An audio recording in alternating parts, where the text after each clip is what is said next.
These authentic Kentucky bourbon balls made with nuts soaked in Kentucky bourbon are a smooth, rich, decadent Southern treat and definitely not for children. My grandmother was a teetotaler and my grandfather loved his Kentucky bourbon.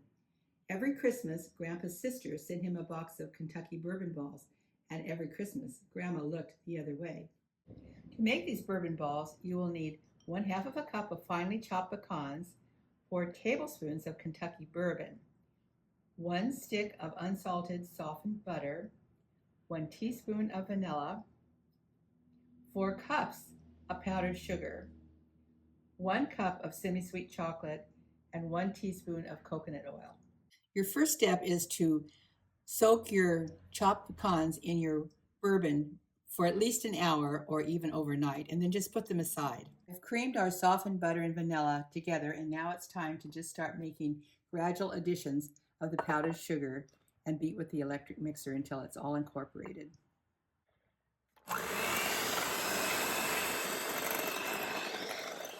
Once you've incorporated all of the powdered sugar and the butter and vanilla mixture, it's time to stir in the soaked pecans and the bourbon that's left behind in the soaking process, and stir it in and mix well to bring this into where you can handle it to form balls.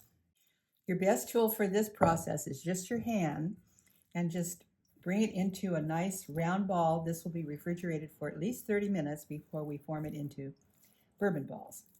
If you feel like your dough is too loose, just add a little bit more powdered sugar. For me, this feels just right. After your candy mixture has been in the refrigerator for at least a half an hour, using a small scoop, scoop out your balls and roll them around in your hand, and then place them on a parchment-lined baking sheet. And then this will go back into the refrigerator for another 30 minutes before we dip them in chocolate. To melt your chocolate, put it on, I like to use a stovetop, but you can also use a microwave. I like to use a double boiler, so I put my coconut oil into my bowl and then my chocolate, and gently melting my chocolate. Our candy balls have been in the refrigerator and have set up nicely, so now it's time to dip them in the chocolate.